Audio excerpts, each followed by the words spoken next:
ఓం శ్రీ సచ్చిదానంద సమర్థ సద్గురు సాయినాథ్ మహారాజ్ కి, సాయినాథ్ మహారాజ్ కి, సాయినాథ్ మహారాజ్ కి. సాయి బంధువులారా, ఈరోజు మనం సమయం కూడా తక్కువ ఉంటుంది కాబట్టి గురువారం 11వ అధ్యాయంలో బాబావారు ఏవైతే మనకు సందేశం ఇచ్చారో ఆ సందేశాన్ని మాట్లాడుకోవడానికి ప్రయత్నం చేద్దాం. మీరు చదివే ఉంటారు అందరూ కూడా. శ్రీ సాయి సచ్చరిత్ర చదవని వాళ్ళు దాదాపుగా ఉండకపోవచ్చు. ఇక్కడ ఉన్న వాళ్ళందరూ చదివారండి, నా ముందు కూర్చున్న వాళ్ళందరూ చదివారు. అనేక సార్లు పారాయణ కూడా చేసి ఉంటారు, అనేక సార్లు. కాబట్టి మీరు చదివినటువంటి ఆ గ్రంథంలోనే ఏ విషయాలైతే మరలా మనం పునశ్చరణ చేసుకోవాలో వాటన్నిటినీ చేసుకునే ప్రయత్నం చేద్దాం. అందువల్ల ఈరోజు శ్రీ సాయి సచ్చరిత్ర 11వ అధ్యాయంలో మొట్టమొదట శీర్షిక సగుణ బ్రహ్మ స్వరూపమే సాయిబాబా అని ఉంటుంది. సగుణ బ్రహ్మ స్వరూపమే సాయిబాబా. మరి సాయిబాబా ఎవరు అనేది ఇప్పుడు పెద్ద చర్చ జరుగుతూ ఉంది. సాయిబాబా దేవుడా, దేవుడు ఎలా అయ్యాడు? ఆయన ఒక ముస్లిం ప్రగీర్ కదా, ఆయనకు ఒకవేళ కాదంటే గురువే కదా, ఆయనకి దేవాలయాలు ఎందుకు, ఆయనకు ఇతర దేవతామూర్తులతో షోడశోపచారాలు ఎందుకు, ఆయన పాదాల కింద శివుడేంటి, వినాయకుడేంటి, దత్తుడేంటి, ఇలా చర్చ జరుగుతూ ఉంది ప్రస్తుతం. మరి ఇలాంటి పరిస్థితుల్లో మనకు అవగాహన లేకుండా ఉన్నట్లయితే ఎవరు ఏదైతే చెప్తారో దాన్ని మనం కూడా తల్లాడిస్తాం, మనకు కూడా అంత విశ్వాసం లేకపోతే. కాబట్టి ప్రతి సాయి భక్తుడికి ఉండాల్సినటువంటి కనీస జ్ఞానం ఏంటంటే అసలు బాబావారు ఏ అవతారం, బాబావారి అవతారంలో ఆయన ప్రత్యేకత ఏంటి. ఈ భూమి మీద ఎంతోమంది గురువులు వెలసినప్పటికీ వారందరికీ లేనటువంటి వైభవం సాయినాథుడికే ఎందుకుంది? వారందరికీ లేనటువంటి మందిరాలు, వారందరికీ జరిగినటువంటి పూజలు, షోడశోపచారాలు ఆయనకి మాత్రమే ఎందుకు జరుగుతున్నాయి? ఊరికైనా చేస్తున్నారా? అదేదో ఒక మ్యానియాలాగా పోతుందా? అయ్యా మీరు బాబా గుడికి ఎందుకు వస్తున్నారంటే ఏమోనండి వాళ్ళు వస్తున్నారు కాబట్టి నేను వస్తున్నాను అంటారు ఎవరైనా? ప్రతి సాయి భక్తుడు వారికి అనుభవాలు ఉన్నాయి, ప్రతి ఒక్కరికి అనుభవాలు ఉన్నాయి. బాబావారికి సంబంధించి అనుభవాలు లేనటువంటి సాయి భక్తుడు ఎవరు ఉండరు. ఒక్కొక్కరిని కదిలిస్తే గంటలు గంటలు మాట్లాడగలరు ఆయన తమ జీవితంలో చేసినటువంటి గొప్ప విషయాలని, ఆయన ఆదుకున్న విషయాలని ఎన్నోసార్లు చెప్పగలరు.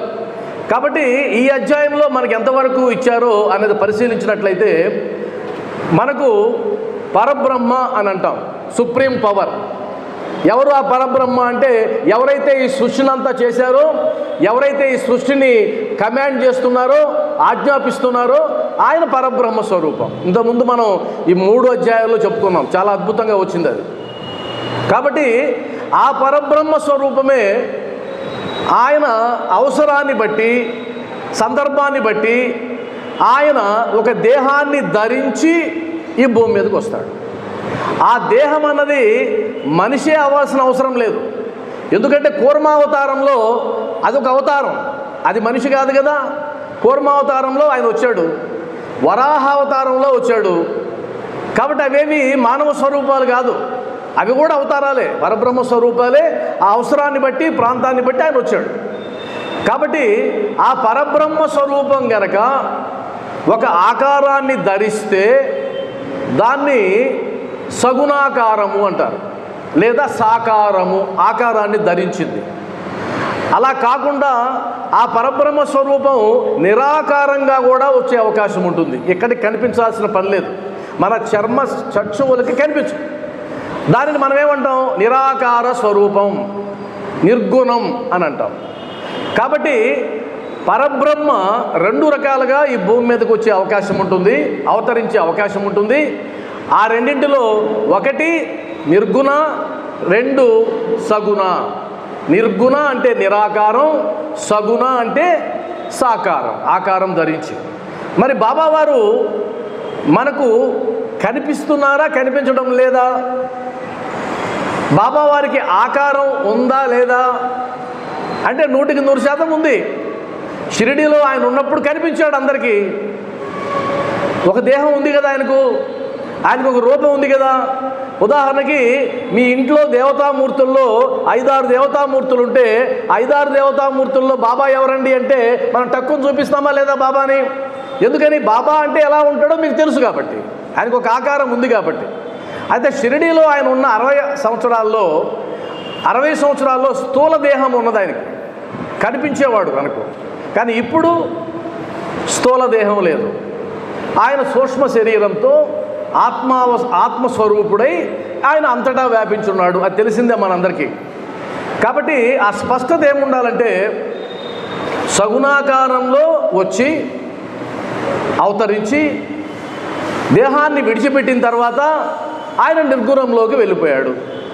ఇప్పుడు అంతటా వ్యాపించి ఉన్నాడు. అప్పుడు శరీరంతో ఉన్నప్పుడు కూడా షిరిడీలోనే ఉన్నాడని చెప్పలేము కదా మనం. ఆయన ఎన్నో 100 మైళ్ళ దూరంలో కూడా కనిపించిన సందర్భాలు ఉన్నాయి. 100 మైళ్ళ దూరంలో ఉండే భక్తులకు అనుభవాలు ఇచ్చినటువంటి సందర్భాలు ఉన్నాయి. వాళ్ళకి కనిపించి వాళ్ళ కష్టాలు తీర్చినటువంటి సందర్భాలు కూడా ఉన్నాయి. అంటే అర్థం ఏంటి? బాబావారు సగుణాకారంగా ఉండగలరు, నిర్గుణాకారంగా ఉండగలరు అనేది మన అవగాహన. సచ్చరిత్రలో ఏముందో చూద్దాం. ఇది మన అవగాహన కోసం చెప్తున్నా. అయితే మానవుడికి ఏ అవతారంలో ఏ ఆకారంలో ఉంటే సులభంగా మనం పూజించగలం? ఉదాహరణకి మీరు వెళ్ళారు, అక్కడికి ఆరతికి వెళ్ళారు. ఆరతికి వెళ్ళిన తర్వాత మీరు ఏం చేశారు? చేతులు 2 జోడించారు. జోడించి ఎవరి వైపు నిలబడుకున్నారు? బాబా మూర్తి వైపు నిలబడుకున్నారు. అక్కడ ఒక మూర్తి ఉంది కాబట్టి 2 చేతులు ఎత్తి ఆ మూర్తి వైపు చూసి దండం పెడుతున్నారు. అక్కడ ఒక ఆకారం ఉంది కాబట్టి ఆయన మెడలో దండేస్తున్నారు. అక్కడ ఒక ఆకారం ఉంది కాబట్టి ఆయన పాదాలకు మొక్కుతున్నారు. ఇది సాకారం. ఒకవేళ అక్కడ ఏమీ ఆకారం లేదు, అసలు గుడికి వస్తామా? గుడికి వచ్చి ఏం చేయాలండి? అక్కడ ఏముంది అంటాం. ఇప్పుడు గుడికి ఎందుకు వెళ్తున్నారంటే బాబావారు ఉన్నారండి అక్కడ. ఆడ కొలువై ఉన్నాడు. ఎలా? స్థూల రూపంలో, శిలా రూపంలో ఉన్నాడు, ఆయన పాలరాతి రూపంలో ఉన్నాడు అంటామా అనమా? అంటే మనిషికి ఏది సులభ సాధన అంటే ఆయన ఆకారంతో ఉంటేనే మనం పూజించగలం, ఆకారంతో ఉంటేనే మనం నివేదించుకోగలం, ఆకారంతో ఉంటేనే మనకు ఆ గుర్తింపు ఉంటుంది, ఆయన ఉన్నాడు అనేటువంటి గుర్తింపు ఉంటుంది. కాబట్టే కదా పూజా మందిరంలో పటాలు ఉంటాయి. పటాలు ఉంటేనే దేవుడు ఉన్నట్ట? పటాలు ఉన్న దగ్గరే దేవుడు ఉన్నట్ట? కాదు కదా. దేవుడు అంతటా వ్యాపించున్నాడు కదా, అంతటా వ్యాపించి ఉన్నవాడు కదా దేవుడు. మరి పటాల వైపు ఎందుకు చూస్తున్నాం? అక్కడ ఎందుకు గుంజీలు తీస్తున్నాం? అక్కడ ఎందుకు ప్రసాదం పెడుతున్నామంటే మనకు ఒక ఆకారం ఉంది కాబట్టి ఆకారాన్ని పూజించడమే సులభం. దానికి సచరిత్రలో ఏం రాశారంటే మనకు ఒక ఆకారం ఉంది కాబట్టి భగవంతుడికి కూడా ఒక ఆకారం ఉన్నట్లయితే మన సాధన సులభంగా ఉంటుంది. లేదు, నేను మొట్టమొదట బాబాకు సంబంధించి ఆ భక్తిలోకి బాబావారు నన్ను లాగినప్పుడు అనేక గ్రంథాలు చదవడం వల్ల నాకేమనిపించిందంటే బాబావారు గుడిలోనే ఉంటారా? లేదు కదా, అంతటా ఉంటారు కదా, అన్ని జీవుల్లో నన్ను చూడమన్నాడు కదా, కుక్కలో, పిల్లిలో, చీమలో, దోమలో చూడమన్నాడు కదా, మరి గుడికి ఎందుకు పోవాలి అనిపించింది. గుడికి పోవడం మానేసి మరి పటం చూసిన తర్వాత ఈ ఆకారమేనా బాబా? బాబా అంటే ఈ ఆకారం కాదు కదా, ఆయన అన్ని ఆకారాలు ఆయనవే కదా అనిపించిన తర్వాత ఒక ఆకారానికి మొక్కడం మానేశాను. చివరికి ఏమైపోయిందంటే అసలు భక్తిలో ఏం చేయాలో కూడా అర్థం కాని పరిస్థితి వచ్చింది. అప్పుడు అనిపించింది కాదు మనకు ఒక ఆకారం ఉంటేనే మన భక్తి అనేది ఫలపక్వత అవుతుంది, లేదంటే కాదు అన్నది అర్థమైంది. కాబట్టి సాయి బంధువులారా, మనకు ఒకటి గుర్తుపెట్టుకోవాలి. మొట్టమొదట సాకార పూజ ప్రారంభించాలి, సచ్చరిత్రలో చెప్పింది. ఆ తర్వాత క్రమేపీ రాను నిరాకారం వైపు వెళ్ళిపోవాలి. మొదట ఒక మూర్తి ఉంటేనే దండం పెడతాం. ఇప్పుడు మూర్తి లేదు, ఇక్కడ మీరు కూర్చున్నారు. బాబావారు ఏమన్నాడు? అందరి హృదయాలలో ఉండే నేనే అసలైన నేను అన్నాడు. ఇప్పుడు మీ హృదయాల్లో బాబా ఉన్నాడు అంటే మీరు కూడా బాబా స్వరూపాలు అయిపోయారు కదా. ఇప్పుడు నాకు ఎలా కనిపించాలి? ఇంతమంది సాయి రూపాలు ఉన్నాయి కదా అని అనిపించే స్థాయికి మనం వెళ్ళాలి. అది ఎల్కేజీ స్థాయి అయితే మూర్తి వైపు దండం పెట్టడం, ఎంత చూసినా ఎటు చూసినా బాబావారే కనిపించడం అన్నది పీజీ స్థాయి. కాబట్టి ఆధ్యాత్మిక మార్గంలో మొట్టమొదట ఆకారాన్నే ప్రేమించాలి. ఆ తర్వాత రాను నిరాకారం వైపు వెళ్ళిపోవాలి. అది చాలా అద్భుతమైనటువంటి సాధన. ఆ సాధననే బాబావారు మనకిచ్చారు. అందువల్లే శ్యామతో అంటాడు, శ్యామ, ఈ 3 మూరల దేహమే నేనని నువ్వు అనుకుంటే నువ్వు భ్రమలో ఉన్నావు. ఈ 3 మూరల దేహమే నేను కాదు, అంతటా వ్యాపించి ఉన్నవాడినే నేను అనేటువంటి ఒక ఎరుకని ఆయన శ్యామ వారికి కలిగించాడు. అందువల్లనే భోజనం కుక్క తింటే ఆ కుక్కకి రొట్టె ముక్కేస్తే నా ఆకలి తీరిందమ్మా అన్నాడు. మరి కుక్క బాబా ఎలా అవుతాడు? కుక్కే బాబా బాబానే కదా? కాదు. ఆ కుక్క హృదయంలో ఆత్మస్వరూపంగా ఉన్నది కూడా బాబావారి అనేటువంటి ఎరుక కలగజేశాడు. అంటే అర్థమేంటి? సాధన చేసే కొద్దీ మన మనసు ఎవరిని చూసినా బాబామయంగా కనిపించే స్థాయికి భక్తులు ఎదగాలి అన్నది బాబా సంకల్పం. ఈ అధ్యాయంలో అది చెప్పబడింది. అయితే బాబావారిని మీరు ఏంగా భావిస్తారు అని అంటే, మీరు గమనించండి, ఆయన గురువా, సద్గురువా, అవధూత, భగవంతుడా, పరబ్రహ్మ స్వరూపుడా అని అడిగితే ఒక్కొక్కరు ఒక్కొక్కటి చెప్తారు. లేదండి, మనకు దత్తావతార పరంపర ఉంది. ఆ దత్తావతార పరంపరలో నృసింహ సరస్వతి నుంచి మొదలు పెడితే ఈయన 5వ అవతారం అనేవాళ్ళు ఉన్నారా లేరా? ఈయన 5వ అవతారం దత్త పరంపరలో. అంటే అర్థమేంటి? దత్త పరంపరలో వచ్చినటువంటి గురువులలో ఈయన 5వ అవతారం, అంటే సద్గురువు అని తేల్చేస్తారు కొంతమంది. రేగే లాంటి భక్తులు ఏమంటారంటే, ఆయన సద్గురువు ఏంటండి, ఆయన సాక్షాత్తు భగవత్ స్వరూపుడు, ఆయనను నేను భగవంతుడిగానే భావిస్తాను కానీ సద్గురువుగా భావించను అంటాడు రేగే లాంటి భక్తుడు. ఇంకొంతమంది అసలు భగవంతుడు కాదు, ఆ పైన స్థానంలో ఎవరైతే ఉన్నారో పరబ్రహ్మ స్వరూపం ఆయనే, ఈయన సృష్టికర్త ఈయనే, లయకారుడు ఈయనే, జగన్మాత ఈయనే అనేవాళ్ళు కూడా ఉన్నారు. దీన్ని బట్టి అంటారు యద్భావం తద్భవతి. నీ భావన ఎలా ఉందో, అంటే ఆయనకు ఒక పరిమితి విధిస్తావా నీ ఇష్టం, లేదు అపరిమితుడండి ఆయన అనంతుడు అంటావా అది కూడా నీ భావనే. కాబట్టి నీ భావనని బట్టి మాత్రమే ఫలితాలు ఉంటాయి, నీ భావనని బట్టి మాత్రమే. అంటే ఉదాహరణకి మా స్కూల్లో ఉంటేనే మా గురువుని నేను ప్రేమిస్తానండి, మా స్కూల్లో కనిపిస్తేనే ఆయనకు నమస్కారం పెడతాను, మా స్కూల్లో అయితేనే ఆయన మాట వింటాను, స్కూల్ దాటి బయట కనిపిస్తే నేను విన్నండి అంటే ఎలా ఉంటుంది? కరెక్టేనా అది? స్కూల్లో అయితేనే వింటావు ఆయన మాట అంటే అర్థమేంటి? గురువు పాఠశాలలో ఉన్న గురువే, నీకు వీధిలో ఉన్న గురువే, ఎక్కడ కనిపించినా గురువే. అంటే అర్థమేంటి? బాబావారిని నేను మందిరంలోనే చూస్తానండి, పటంలోనే చూస్తానండి అనేది పరిమితమైనటువంటి భావన.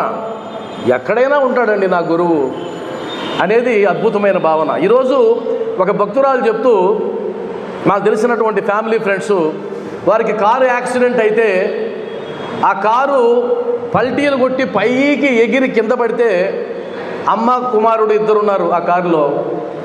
చివరికి మంటలు రేగేటువంటి పరిస్థితుల్లో సూలూరుపేటలో పనిచేసేటువంటి ఒక కారు మెకానిక్ అదే సమయంలో వచ్చి ఆయన కారు ఆపి డోరు కూడా వేయకుండా పరిగెత్తుకుంటూ వచ్చి ఆ లీక్ అయినటువంటి ఆ నిప్పు రవ్వలు లేచేటువంటి ఆ పెట్రోల్ పైపుని లాగేసి వాళ్ళని కాపాడాడు. మరి ఎవరైనా అంతే కదా. ఇప్పుడు వాళ్ళు ఏమనుకుంటారు? బాబానే మమ్మల్ని కాపాడాడు అంటాం. అంటే బాబా ఇప్పుడు అక్కడ లేడా? ఉన్నాడే. ఆసుపత్రిలో ఆపరేషన్ చేస్తుంటే ఆపరేషన్ చేయించుకునేటువంటి ఆ భక్తుడు ఏమంటాడు? అయ్యా బాబా ఉన్నాడు, నాకు భయం ఏం లేదు, చేయండి అంటారు. ఇప్పుడు బాబా ఎక్కడ ఉన్నాడు? ఆసుపత్రిలో నీ బిడ్డ పక్కన ఉన్నాడు కదా. అంటే అర్థమేంటి? నీ మనస్సు ఎంత దూరం ప్రయాణించగలదో, నీ భావం ఎంతవరకు విస్తరించగలదో అంతవరకు బాబా ఉన్నాడు. ఆయన ఒక పరిమితం చేసేవాళ్ళు ఉన్నారు. లేదు ఆయన అనంతుడు. అనంత తులాతే కసేరే స్తవావే అన్నారు కదా, అక్కడ అనంతుడు అన్నాం కదా. కాబట్టి ఈ భావన మీకు ఎలా ఉందో పరిశీలించండి అని అంటారు ఈ అధ్యాయంలో. మీ భావన ఏంటి? బాబావారికి మీరు ఇచ్చేటువంటి ఆ స్థానం ఏంటి, ప్రాధాన్యత ఏంటి అనేది చాలా ప్రధానం. ఆ తర్వాత సాయిబాబా గురించి మాట్లాడుతూ, సాయిబాబా ఎవరన్నా అనుకుంటే, ఒకవేళ సద్గురు అనుకుంటే గురువుని అనుసరించడమే కదా శిష్యుల యొక్క ప్రధాన కర్తవ్యం, అంతే కదా. గురువుని అనుసరించాలి మనం. ఉదాహరణకి బాబా దగ్గరికి ఎందుకు వస్తారు అంటే, ఒక ఉద్దేశం మన కష్టాలు తీరుస్తాడు, మరొక ఉద్దేశం రాబోయే కష్టాల నుంచి కూడా కడతీరుస్తాడు, మన కర్మలను నాశనం చేస్తాడు. ఇది కదా మన ఉద్దేశం. అన్నిటికంటే గొప్ప ఉద్దేశం ఏంటంటే, ఆయన నన్ను నడిపిస్తాడు. ఇది గొప్ప ఉద్దేశం. జీవితంలో ప్రతి అంశంలో, ప్రతి భాగంలో, ప్రతి పార్శ్వంలో ఆయన నా వెంట ఉండి నన్ను నడిపించే మార్గదర్శి సాయిబాబా అనేది సరైనటువంటి ఆలోచన. అయితే గురువుని చూస్తూ ఉన్నాం. మీరు ప్రతి గురువారం కూడా వస్తారు కదా. ఇక్కడ ఉన్నవాళ్ళు ఈ మధ్య ఈ 4 రోజులు, ఈ 3 రోజులు నాకు కనిపించలా. అంటే అర్థం ఏంటి? గురువారం మీకు బాబావారు గుర్తొచ్చారు. అంటే మిమ్మల్ని నేను తప్పుగా అనడం లేదండి, చెప్తున్నా ఉదాహరణ. అంటే గురువారం వస్తే మీకు బాబావారు గుర్తొచ్చారు, గొప్ప విషయమే. గురువారం అయినా గుర్తొచ్చారు కదా. ఇప్పుడు గురువారం గుర్తొచ్చిన తర్వాత గురువారం దర్శనం చేసుకున్నారు, మళ్ళా వచ్చే గురువారం వస్తారు, ఆ వచ్చే గురువారం వస్తారు, చూస్తూ ఉన్నారు. అలా చూస్తూ ఉంటే, సేవలు చేస్తూ ఉంటే, పూజ చేస్తూ ఉంటే మనలో మార్పు రావాలా వద్దా? ఒకవేళ మార్పు లేదండి, ఉదాహరణకి మీ పిల్లాడిని ఒక స్కూల్లో చేర్చారనుకోండి, గురువు కాబట్టి మాట్లాడుతున్నా. పిల్లాడిని చేరిస్తే 1వ తరగతిలో ఏం వచ్చో వాడికి 5వ తరగతిలో కూడా అవే వచ్చు. ఇప్పుడు మనం ఏమంటాం టీచర్ దగ్గరికి వెళ్ళి, ఏమయ్యా పాఠాలు చెప్పావా? 1వ తరగతిలో ఏ నాలెడ్జ్ ఉందో వాడికి ఇప్పుడు కూడా అదే నాలెడ్జ్ ఉంది, ఏం చేస్తున్నావు అంటారా లేదా? ఇప్పుడు నేను బాబా భక్తుడిని. ఏమంటే మీకు బాబావారు ఎన్ని సంవత్సరాల నుంచి తెలుసండి అన్నారు ఎవరో. నేను 10 ఏళ్ల నుంచి ఆయన పూజిస్తున్నాను. మరి 10 ఏళ్ల నుంచి పూజిస్తున్నావా? అయితే బాబా నుంచి ఏం నేర్చుకున్నావు? లేదా బాబావారు నిన్నేం మార్చారు? నీలో ఏదైనా మార్పు వచ్చిందా? ఆయన అనుసరించావా? ఆయన చెప్పిన మార్గంలో నడిచావా? ఆచరించావా అంటానా లేదా? ఆ ప్రశ్న మిమ్మల్ని మీరు వేసుకుంటే, నన్ను నాకు నేర్చుకుంటే, ఈ అధ్యాయంలో ఆ రావాల్సిన మార్పులు ఏంటో చెప్పారు. ఉపోద్ఘాతంలోనే ఇంత చెప్పారు, అధ్యాయం మొత్తం కూడా అవసరం లే. ఉపోద్ఘాతంలోనే అన్ని విషయాలు చర్చించబడ్డాయి. వాటిల్లో బాబావారట క్షమాశీలురు అట. ఈ అధ్యాయం చదవండి ఇంటికి వెళ్ళిన తర్వాత. క్షమాశీలురు అంటే ఆయన క్షమించే గుణం ఉంది. ఒకవేళ క్షమించే గుణం లేకపోతే మనల్ని ఆయన ఉద్ధరించడు. ఎందుకంటే మనం చేసే తప్పులు అన్నీ అయిందా? తప్పులు చేయకుండా ఉన్నామా? ఏదో ఒక సందర్భంలో ఏదో ఒక తప్పు చేస్తుంటాం, మరలా వస్తాం, దమ్మం పెడతాం, వదిలేస్తాడు, పోరా అంటాడు, చెబుతాడు. మరీ అవసరమైతేనే సటకాతో ఒక దెబ్బ వేస్తాడు. అది కూడా సటకాతో వేస్తాడు అంతే. బొప్పి కడుతుంది, ప్రాణం పోదు. ఎందుకంటే ఆయన దగ్గర ఉండే ఆయుధం మారణాయుధాలు లేవు ఆయన దగ్గర. దేవతామూర్తుల దగ్గర మారణాయుధాలు ఉంటాయి, కత్తులు ఉంటాయి, అవును కదా. మరి ఆయన దగ్గర ఉన్న ఆయుధం ఏంటి? కేవలం సటక మాత్రమే ఉంటుంది. కాబట్టి ఆ సటకాతో కొడితే బొప్పి కడుతుంది అంతే, అంతకుమించి ఏం లేదు. అలా తప్పులు చేస్తూ ఉంటే మనం కనుక, ఆయన క్షమిస్తూ ఉన్నాడు కదా, మనం క్షమిస్తూ ఉన్నామా? మీ బంధువులు లేదా మీ పక్కింటి వాళ్ళు ఏదైనా పొరపాటు చేస్తే క్షమించి వదిలేస్తున్నామా? కక్ష కడుతున్నామా? పరిశీలించుకోండి మీరే, నాకు చెప్పాల్సిన పని లేదు.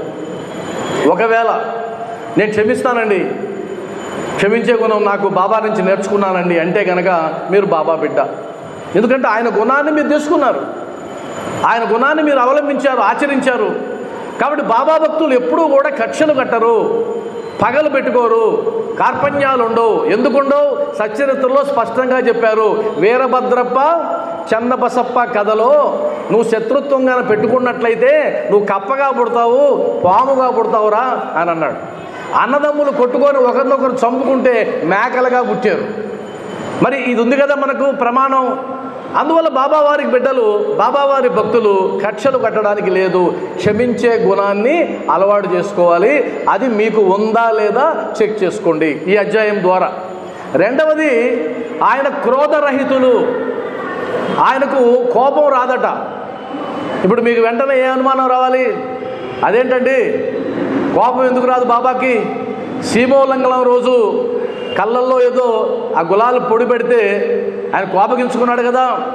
మరొక సందర్భంలో తాత్యా కోతే పాటలు పీకబెట్టి పైకి లేపాడు కదా, మరి కోపం లేదంటారే అని అంటే కనుక ఈ అధ్యాయంలోనే ఆ వివరణ ఇచ్చారు. ఈ అధ్యాయంలోనే వివరణ ఇచ్చాడు. తల్లి ఎప్పుడైనా బిడ్డల మీద కోప్పడుతుందా? సముద్రం ఎప్పుడైనా తనలో చేరడానికి వచ్చే నదులను తిరగొడుతుందా? నేను నా బిడ్డల మీద ఎందుకు కోప్పడతాను అన్నాడు. అంటే ఆ సందర్భంలో ఆయన ప్రదర్శించినటువంటి కోపం ఏదైతే ఉందో అది కేవలం వారిని ఉద్ధరించడానికి మాత్రమే తప్ప ఇంకొకటి కాదు.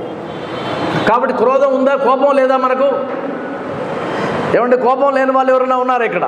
లేదండి, కోపాన్ని జయించాను నేను బాబా బిడ్డని, నేను ప్రతి గురువారం గుడికి వస్తాను, ఆయనకి నైవేద్యం పెడతాను, నాకు కోపం ఉంటే ఎలా అని కానీ మీరు అనుకుంటే కనుక మీరు గెలిచారు, మీరు ఆయన బిడ్డే.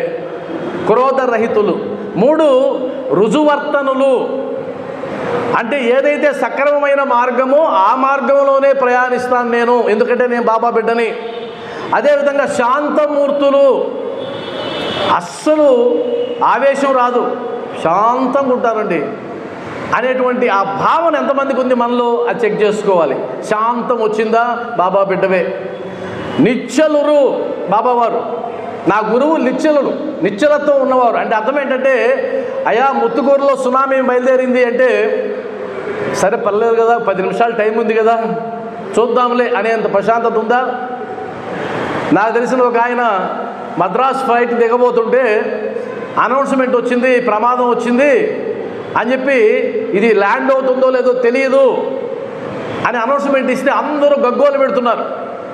ఒక ఆయన పక్కన నిద్రపోతున్నాడు సీట్లో. ఆ పక్కన ఉండే సీట్లు ఆయన లేపాడు. ఏమండి, అనౌన్స్మెంట్ వచ్చింది, విమానం కూలిపోవచ్చట, చెన్నై చుట్టూ తిరుగుతూ ఉంది, చుట్లేస్తూ ఉందంటే ఆ తర్వాత లేపండి దయచేసి, నిద్ర వస్తుంది అన్నాడు. ఇప్పుడు పిచ్చోడా, విమానం కూలిపోతుంటే నిద్ర ఎట్ట వస్తుందిరా నీకంటే? సరే మేలుకున్నావు కదా, నువ్వేం చేస్తావు అన్నాడు. నువ్వు మేలుకున్నావు కదా, నువ్వు అరుస్తున్నావు కదా, నువ్వు ఆపుతావా విమానాన్ని? నువ్వు కంట్రోల్ చేస్తావు విమానాన్ని? మరి సాధ్యం కానప్పుడు ఆవేశం ఎందుకు, ప్రశాంతంగా కూర్చోవాలంట. అంత స్థాయి మనకు వచ్చిందా? చిన్న విషయం జరిగితే గగ్గోలు పెడుతున్నామా లేదా? భయంకరంగా గగ్గోలు పెడుతున్నాం.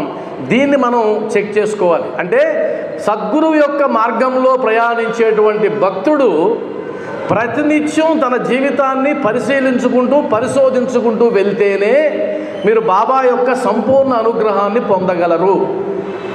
అలా కాని పక్షంలో వస్తుంటాం, ప్రసాదం తీసుకుంటూ ఉంటాం, పోతూ ఉంటాం, ప్రయోజనమేమీ ఉండదు అని నేను చెప్పడం లేదు, సచ్చరిత్ర చెప్తా ఉంది. నాకు సంబంధం లేదు ఇది. నేనేదో మిమ్మల్ని విమర్శిస్తున్నట్టుగా ఉంటుంది, అది నాకు సంబంధించింది కాదు.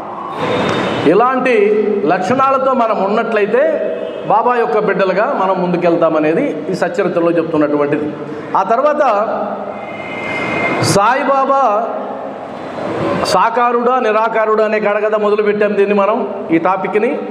సాయిబాబా ఆకారంతో కనిపించినప్పటికీ వాస్తవమునకు వారు నిరాకారులు అన్నారు.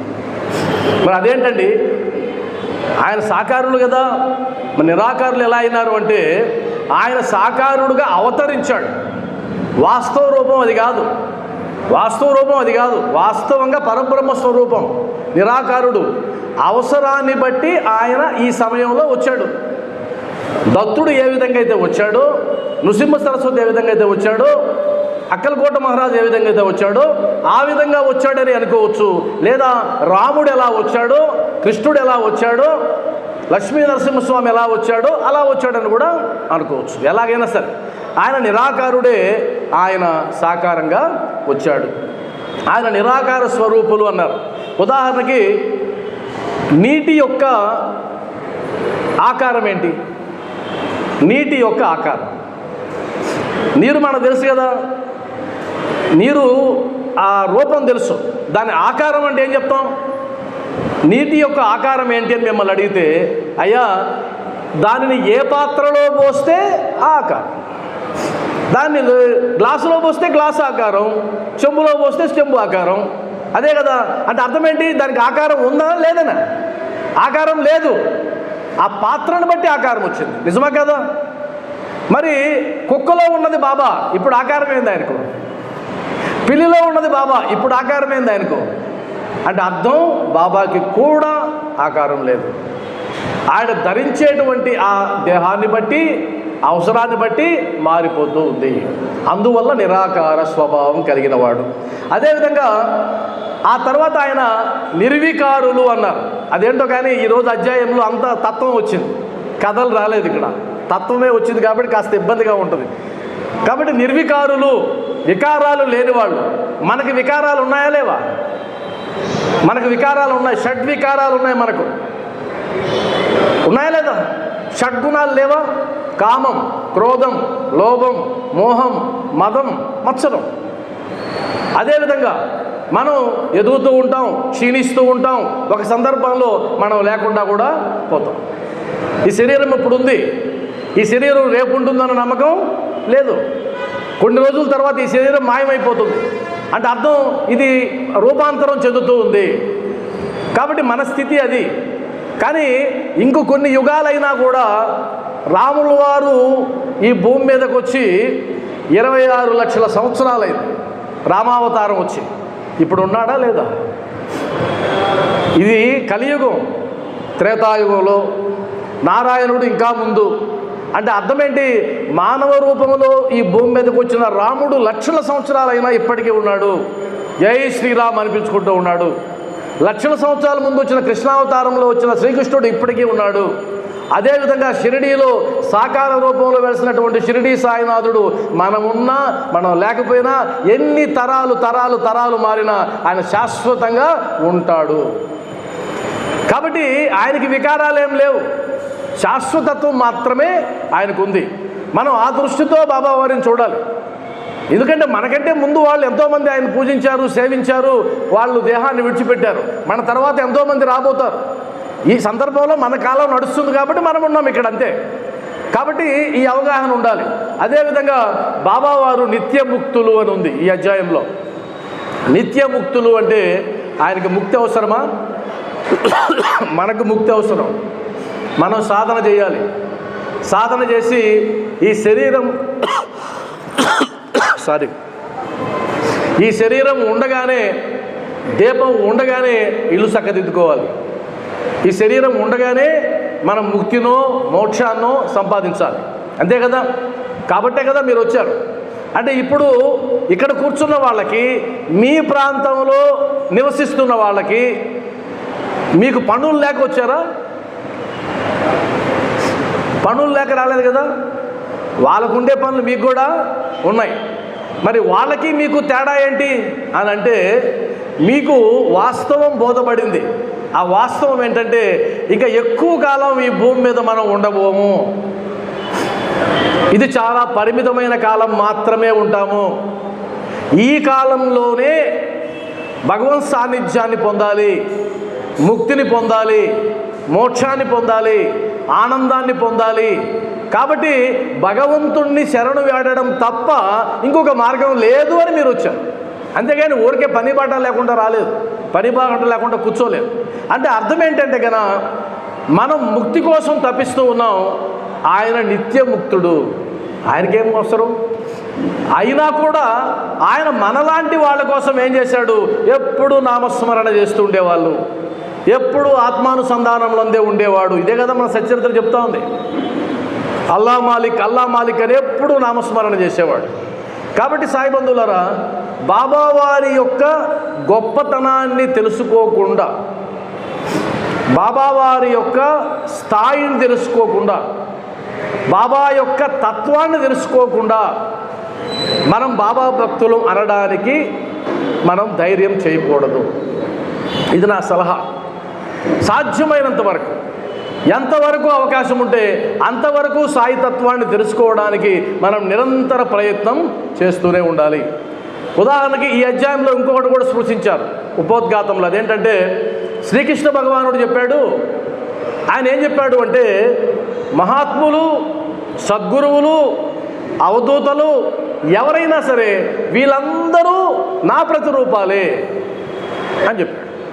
ఒకవేళ మీరు అవతారమూర్తిని ప్రేమించే వాళ్ళైనా సరే, పూజించే వాళ్ళైనా సరే, ఆయన అంశగా వచ్చినట్టు ఈయనకు కూడా షోడశోపచారాలు, అష్టోపచారాలు చేయడంలో తప్పేమీ లేదు.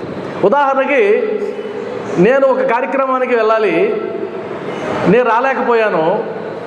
అప్పుడు నేను మీకు ఫోన్ చేశాను, ఏమంటే నేను రాలేకపోతున్నాను, నేను ఒకరిని పంపిస్తున్నాను ప్రతినిధిగా, ఈయన నా ప్రతినిధి, మీ కార్యక్రమానికి పంపిస్తున్నా అని అంటే, అప్పుడు మీరేం చేస్తారు? నేను వస్తే ఏ గౌరవం ఉంటుందో అదే గౌరవాన్ని ఇస్తారా ఇవ్వరా? ఇస్తారు. ఎందుకంటే ప్రతినిధి, రిప్రజెంటేటివ్. మరి ఆ ప్రతినిధి అయినటువంటి సాయిబాబాకి ఆ పరమాత్ముడికి చెందేటువంటి ఆ సకల ఉపచారాలు జరగాలా వద్దా? తప్పేలా అవుతుంది ఒకవేళ ఆ దృష్టితో చూసినా కూడా. ఉదాహరణకు సాయి సచ్చరిత్రలో శ్యామవారు గయా యాత్రకు వెళ్ళినప్పుడు, కాశీ యాత్రకు వెళ్ళినప్పుడు ఆయనకు సన్మానం జరుగుతుంది. అవును కదా? గజారోహణం చేసి దక్షిణిస్తారు శ్యామవారికి. మరి ఎందుకు గజారోహణం చేశారు? ఆయన బాబా కాదు కదా, బాబా శిష్యుడు కదా, కానీ రిప్రజెంటేటివ్, బాబావారి ప్రతినిధిగా వెళ్ళాడు కాబట్టి బాబావారికి ఏ గౌరవం వస్తుందో అదే గౌరవం ఇవ్వాలి. ఒకవేళ మిమ్మల్ని ఎవరిని అడిగారు అనుకోండి, ఏమండి బాబావారికి షోడశోపచారాలు ఏంటండి, ఆయన మనిషే కదా, ఆయనకేంటి షోడశోపచారాలు, ఆయనకేంటి బ్రాహ్మణులు పూజలు చేయడం అని అంటే, మీరు సాయి సచ్చరిత్ర 11వ అధ్యాయం చూపించి, నాయనలారా శ్రీకృష్ణుడు ఈ మాట అన్నాడు, ఆయన ప్రతినిధిగా సద్గురు వచ్చాడు కాబట్టి ఆయనకి ఎంత గౌరవం ఇవ్వాలో ఈయనకు కూడా అంతే గౌరవం ఇవ్వాలి కదా అని అంటే చెప్పింది. ఇంకా అందులో ఆ తర్కాన్ని ఎదుర్కోవడం వాళ్ళ వల్ల కాదు. కాబట్టి గుర్తుపెట్టుకోవాలి. ఆ తర్వాత అద్భుతమైనటువంటి ఒక మాట సచ్చరిత్రలో రాయబడింది. అదేంటంటే, వర్ణింప అలవి గాని ఆ సచ్చిదానంద స్వరూపమే షిరిడీలో సాయిబాబా రూపమున అవతరించెను అని సచ్చరిత్రలో రాయబడింది. కాబట్టి ఆయన ఎవరండి అంటే సచ్చిదానంద స్వరూపుడు. మనం కూడా మాట్లాడేటప్పుడు ఆయన గురించి కీర్తించేటప్పుడు ఏం కీర్తిస్తాం? ఓం శ్రీ సచ్చిదానంద సమర్థ సద్గురు సాయినాథ్ మహారాజ్కి జై. మరి సచ్చిదానంద అన్నాం కదా, ఏంటి సచ్చిదానందం? సచ్చిదానందాన్ని ఇచ్చేవాడు అయ్యా నువ్వు సచ్చిదానంద స్వరూపుడు అయ్యా, నువ్వు సామాన్యుడు కాదు అంటున్నాం కదా మనం అక్కడికి వచ్చి. మరి సచ్చిదానందం అంటే ఏంటి అంటే, మనకు ఒక నాటు సామెత ఉంది, స్నేహం చేస్తే అత్తర్ సాహిబుతో చేయమంటారు. ఎందుకు? ఆయనతో కలిసి తిరుగుతుంటే ఆ సెంటు వాసన మనకు కూడా వస్తుంది, అంతే కదా. ఆయనతో కలిసి తిరుగుతూ ఉంటే ఆయన పూసుకొచ్చిన సెంటు వాసన మనకు కూడా తగిలి మనకు కూడా సువాసన వస్తుంది. కాబట్టి ఎవరైతే అత్తరమ్ముతూ ఉంటారో వాళ్ళతో స్నేహం చేస్తే ఆ సువాసన వచ్చినట్టే, సద్గురువుతో సహవాసం చేసిన తర్వాత, సద్గురువు పాదాలు పట్టుకున్న తర్వాత, సద్గురువుని నమ్మిన తర్వాత ఆ సువాసన మనకు కూడా రావాలి కదా. వస్తుందా లేదా చెక్ చేసుకోండి. ఈరోజంతా ప్రశ్నలే వదులుతున్నా మీకు, మొత్తం ప్రశ్నలే, సమాధానాలు మీరే చెప్పాలి, ఎత్తుక్కోవాలి. అంటే సచ్చిదానందం అంటే అర్థం ఏంటి అంటే, భరద్వాజ్ మాస్టర్ గారు అద్భుతంగా చెప్పారు దీనికి ఉదాహరణ. ఎకిరాల భరద్వాజ మాస్టర్ గారు ఆయన ఏం చెప్పాడంటే, ఒక వస్తువుతో, ఒక వ్యక్తితో, ఒక సంఘటనతో నిమిత్తం లేకుండా నువ్వు ఆనందంగా ఉండగలిగితే అది సచ్చిదానందం. అద్భుతమైనటువంటి నిర్వచనం అది. అంటే ఉదాహరణకి అక్కడ ఒక వస్తువు ఉంది, ఫ్యాన్ తిరుగుతూ ఉంది. ఆ ఫ్యాన్ తిరగడం వల్ల చల్లదనం వచ్చింది, నాకు హాయిగా ఉంది. ఇప్పుడు నేను తల తిప్పుతూ మాట్లాడుతున్నా, బాగుంది. ఇప్పుడు ఆ వస్తువు వల్ల నాకు ఆనందం వచ్చింది. ఇప్పుడు కరెంటు పోయింది, అది దాని సేవలు నాకు అందించడం మానేసింది. ఇప్పుడు చెమట పడుతుంది. మరి ఫ్యాన్ తిరిగినప్పుడు ఎంత ఆనందంగా ఉన్నానో, ఫ్యాన్ తిరగకపోయినా అంత ఆనందంగా ఉండగలిగితే సచ్చిదానందం. అర్థమైంది కదా. ఒక వ్యాపారం చేశారు, ఆ వ్యాపారంలో లాభం వచ్చింది, లాభం వస్తే ఆనందం. అదే వ్యాపారంలో నష్టం వచ్చింది, ఇప్పుడు దుఃఖం. అలా దుఃఖపడకుండా వ్యాపారంలో లాభం వచ్చిన ఆనందమే, దుఃఖం వచ్చిన ఆనందమే నష్టం వచ్చిన ఆనందమే అనగలిగితే సచ్చిదానందం. ఇప్పుడు భార్య ఉంది, సేవలు చేస్తూ ఉంది, భర్త ఉన్నాడు, సేవలు చేస్తూ ఉన్నారు, బిడ్డలు ఉన్నారు, సేవలు చేస్తూ ఉన్నారు. ఒకానొక సందర్భంలో భార్య వెళ్ళిపోవచ్చు, భర్త వెళ్ళిపోవచ్చు, బిడ్డలు వెళ్ళిపోవచ్చు, అయినా నువ్వు ఆనందంగా ఉండగలిగితే అది సచ్చిదానందం. మరి ఆ సచ్చిదానందాన్ని మనం పొందగలుగుతున్నామా? ఎవరైనా వచ్చి చెప్పారనుకోండి, ఏమండి ఇలా జరిగింది ప్రమాదం అంటే బాబా ఉన్నాడు అనగలిగినటువంటి ఆ స్థితి ఉందా? వస్తుందా అండి ఆ స్థితి? వస్తుందా అంటే వస్తుంది. నేను ఎన్నో ఎగ్జాంపుల్స్ చూశాను, ఎన్నో ఎగ్జాంపుల్స్. బాబా భక్తుల్లోనే, బయట కూడా కాదు, బాబా భక్తుల్లోనే వాళ్ళకి ఎంత కష్టం వచ్చినా సరే, ఎంత కష్టం వచ్చినా బాబాని పళ్ళెత్తు మాట అనకుండా ఆయనకే తమ పగ్గాలు అప్పగించి ఆనందంగా జీవించిన వాళ్ళు ఎంతోమంది ఉన్నారు, ఆనందంగా జీవించిన వాళ్ళు. కాబట్టి మనం ఆ స్థాయికి వెళ్ళగలిగితే ఆ సచ్చిదానందాన్ని మనం పొందగలం అనేది ఈ అధ్యాయంలో రాయబడి ఉంది. అదేవిధంగా షిరిడీలో నివసిస్తున్నప్పటికీ బాబావారు ఆయన సర్వాంతర్యామి, అంతటా ఉన్నారు. అంతటా లేకపోతే అంతటా ఉండడం ఏంది? అనేక రూపాలలో ఉన్నాడు. ఉదాహరణకి మీరు షిరిడీకి వెళ్ళినప్పుడు నాకు ఒక ఫీలింగ్ వస్తుంది, మీకు కూడా అదే వస్తుంది. ఇన్ని కోట్ల మందిని బాబావారు ఎలా కట్టిపడేశారు, ఇన్ని కోట్ల మందిని, రకరకాల భాషలు, రకరకాల సాంప్రదాయాలు, చిన్నలు పెద్దలు, అంగవికలరు, ముసలి వాళ్ళు, వాళ్ళందరూ వచ్చి బాబా దగ్గరికి వచ్చి వేడుకుంటున్నారు కదా. మరి అందరికీ అన్ని అనుభవాలు ఇవ్వాలంటే ఆయన ఎలాంటి వాడై ఉండాలి? చిన్న కామన్ సెన్స్. ఉదాహరణకి నేనున్నాను ఇక్కడ, నేను ఇక్కడ మీకు సత్సంగం చెప్తున్నాను. నేను ఇదే సమయంలో ఇంకొక దగ్గర సత్సంగం చెప్పగలనా? చెప్పలేను. మీరు ఇక్కడ నా ముందు కూర్చున్నారు, వింటున్నారు సత్సంగం. ఇదే సందర్భంలో మీ ఇంట్లో వంటంతా చేసేయగలరా? సత్సంగం చేస్తున్నా వంట చేయగలమా? చేయలేం. అంటే అర్థం ఏంటి? మనకు పరిమితి ఉంది, ఒక దగ్గర మాత్రమే ఉండగలం. ఈ శరీరానికి ఒక పరిమితి ఉంది. మరి బాబావారు ఏం చేస్తున్నారు? అక్కడెక్కడో చెన్నైలో ఉండే ఆమెకి అనుభూతిస్తున్నాడు, బొంబాయిలో ఉండే ఆమెకు అనుభూతిస్తున్నాడు, అక్కడెక్కడో మారుమూల పల్లెల్లో ఉండే వాళ్ళకి అనుభూతిస్తున్నాడు, ఎక్కడో కొలిమిలో పడబోతుండే బాలుని ఇక్కడి నుంచి ఆయన కాపాడాడట, అక్కడెక్కడో ప్రసవ వేదన అనుభవిస్తూ ఉంటే ఆరతి పాటని ఊది పొట్లాన్ని పంపించి కాపాడాడట, అక్కడెక్కడో టాంగా పడిపోతూ ఉంటే ఆ టాంగాలో పడకుండా రక్షించాడట. ఇన్ని చెప్తున్నాం కదా. మరి ఆయన మానవుడు ఎలా అవుతాడండి? ఎవరైనా పిచ్చి పిచ్చిగా ఆయన మానవుడు అంటే మనం ఎలా ఒప్పుకుంటాం? మానవుడికి పరిమితి ఉంది. ఒకే సందర్భంలో ఈ శరీరంతో రెండు దగ్గరలు ఉండలేం మనం, పరిమితి ఉంది. మరి ఆ పరిమితి ఆయనకు ఉందా? అంతెందుకు ఇక్కడ 20-30 మంది ఉన్నారనుకోండి, మీరు చెప్పండి, 20-30 మంది ప్రతి ఒక్కరు అనుభవాలు ఉన్నాయా లేవా? మీ చుట్టూ బాబా ఉన్నట్టు మీరు ఫీల్ అవుతున్నారా లేదా? అది చెప్పండి. ఉదాహరణకి ఇంట్లో నుంచి ప్రయాణం అవుతుంది ఒక మహిళా భక్తురాలు, ఏమ్మా ఒంటరిగా పోతున్నావు అంటారు. లేదు లేదు, నాకు బాబావారు ఉన్నారు అంటే అర్థం ఏంటి? బాబావారు ఆమె ఎక్కడికి వెళితే అక్కడికి ప్రయాణించాలి, అవునా కదా? ఉదాహరణకి కారుల్లో గూగుల్ వాయిస్ వస్తుంటుంది, గూగుల్ మ్యాప్ ఉంటుంది కదా, కారుల్లో ప్రయాణించే వాళ్ళకి డైరెక్షన్ ఇస్తుంటుంది. ఇప్పుడు ఈ బైపాస్ రోడ్లో వెళ్ళే ఎన్ని వాహనాలు ఉంటాయో అన్ని వాహనాల్లో గూగుల్ మ్యాప్ ఉంటుంది, అన్ని వాహనాల్లో వాయిస్ వినిపిస్తుంది, నిజమా కదా? మరి ఎలా సాధ్యం? మానవ మేధస్సుకి ఇది సాధ్యమైనప్పుడు సాక్షాత్ పరబ్రహ్మ స్వరూపానికి ఎందుకు సాధ్యం కాదు? నిజమా కదా? అదొక్కటి మనం ఆలోచిస్తే బాబావారు ఎలా చేయగలరు అంటే చేయగలరు, అంతే. ఎలా చేయగలిగారు? పరబ్రహ్మ స్వరూపులు కాబట్టి చేయగలిగారు. నేను ఎందుకు ఇది మాట్లాడుతున్నానంటే, చాలామందికి బాబావారి మీద భక్తి ఉంది కానీ ఆయన యొక్క అవతారం మీద పరిపూర్ణమైనటువంటి తత్వచింతన లేదు అని నా అభిప్రాయం. అది ఎలా వస్తుంది అంటే సచ్చరిత్రని అవపోసన పట్టడం ద్వారా వస్తుంది, సత్సంగాలు నిర్వహించడం ద్వారా వస్తుంది. మీరు చాలా మందిరాల్లో చూడండి, పూజలు, వ్రతాలు, హోమాలు విచ్చలవిడిగా జరుగుతాయి, వైభవంగా జరుగుతాయి, సత్సంగాలు జరగవు. సత్సంగాలు పెడితే 5 మందో 6 మందో వస్తారు, అదే ఒక వ్రతం పెడితే 100 మంది వస్తారు. అంటే అర్థం ఏంటి?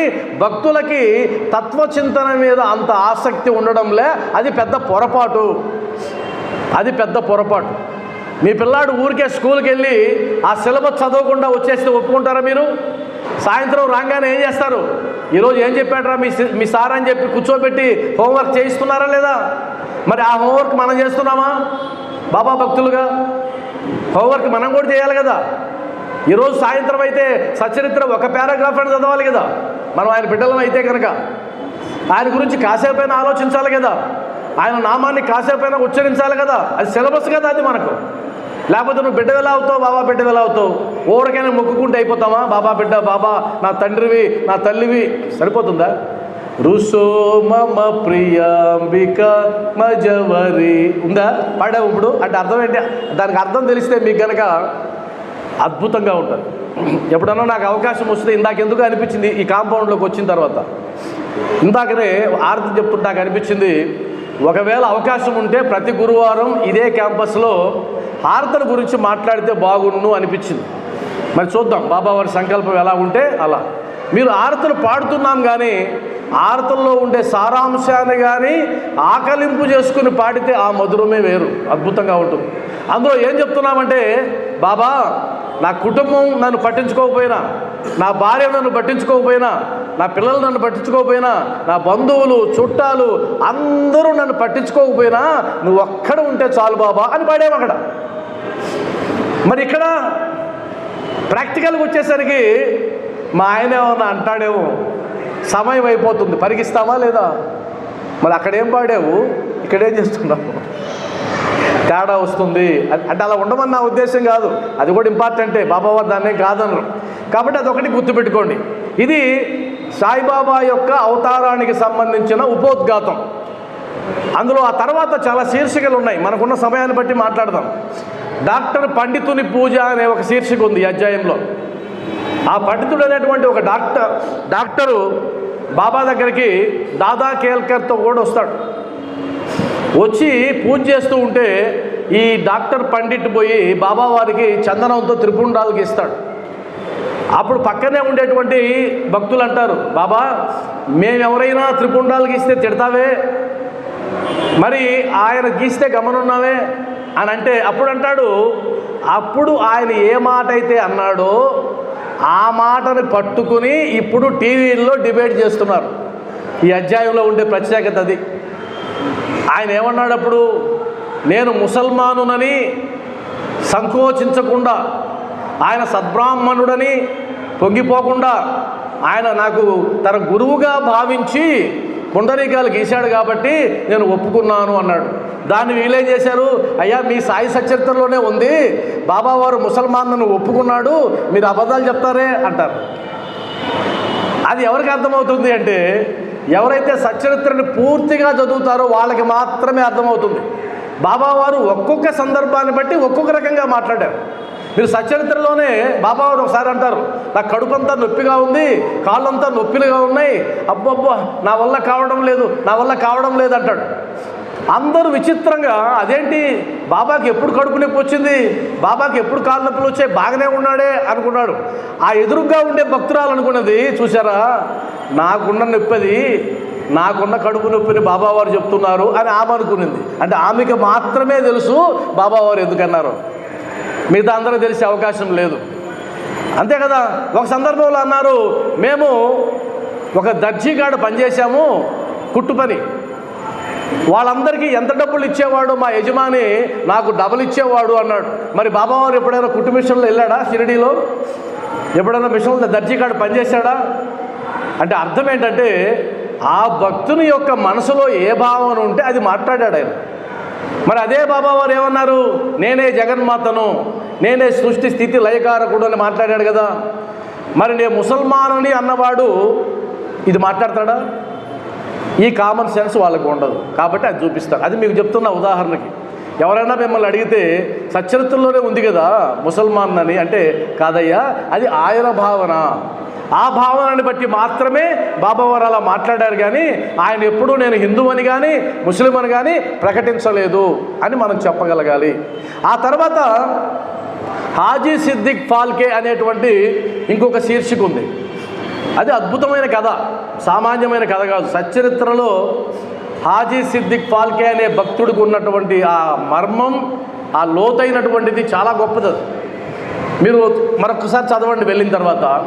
హాజీ సిద్దిక్ ఫాల్కే అనేటువంటి ఒక భక్తుడు మక్కా మదీనా యాత్రలు చేసి బాబాకి దర్శనం కోసం వస్తాడు.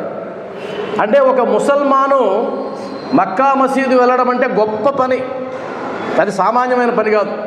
అంటే వాళ్ళ జీవితంలో అదొక కోరిక. మక్కాకి వెళ్ళి వచ్చిన వాళ్ళు మదీనాకి వెళ్ళి వచ్చిన వాళ్ళు గొప్ప పురుషులుగా భావిస్తారు ఆ కులంలో, ఆ మతంలో. వెళ్ళొచ్చిన తర్వాత బాబా దర్శనానికి వచ్చాడు. బాబా దర్శనానికి వస్తే బాబా వారు మసీదు మెట్లు ఎక్కనివ్వలేదు. ఇప్పుడు ఉదాహరణ మనం షిరిడీకి వెళ్ళామనుకోండి, మనల్ని ఎవరైనా ఆపుతారా? దర్శనానికి ఆపుతారా? ఆపరు. అంటే క్యూలో ఆపేది అది వేరు. ఆ క్యూలో ఆపడం కాదు, అయ్యా నువ్వు చూడడానికి లేదు ఈరోజు, రేపురా అనరు. మరి ఆ భక్తుడిని, హాజీ సిద్దిక్ ఫాల్కే అనే భక్తుడిని 9 నెలలు ఆపేశారు. 9 నెలలు. ఒకసారి ఆలోచించండి, మనమైతే గనక దర్శనం 9 నెలలు ఇవ్వకపోతే మనం ఉంటామండి? ఒకవేళ ఈ గుడికి వచ్చామనుకోండి, ఎప్పుడైనా ఆ పూజారి గారు ఏదో పనిలో ఉండి మళ్ళీ రామ్మ దర్శనానికి అన్నాడు అనుకోండి, నన్ను మళ్ళీ రమ్మంటావా? ఎంత అహంకారం నీకు, నేను రానుపోయి గుడికి, ఆ గుడికి పోతా అంటావా కదా? బయటికి వెళ్ళి ఏం చెప్తాం? ఆయన ఏందండి నన్ను రానిలేదు, ఆ పూజారి మంచివాడు కాదు, అక్కడ పోతాడు అంటే అర్థం ఏంటి? నువ్వు కాసేపే ఓపిక పట్టలేవు, నీకంత సహనం లేదు. మరి 9 నెలలు సామాన్యమా అది? 9 నెలలు ఆ చావడి పక్కన గుడారం వేసుకొని కూర్చున్నాడు. ఆ తర్వాత అందరూ చెప్పారు, జాలి చూపించారు, అయ్యా నువ్వేం బాధపడద్దు, బాబావారు మాట వినాలంటే నందీశ్వరుడు ఒకడు ఉన్నాడు. ఎవరా నందీశ్వరుడు? శ్యామ. మీరు ఆ నందీశ్వరుడు పట్టుకున్నారంటే సులభంగా అయిపోతుంది, సిఫారస్, రికమెండేషన్.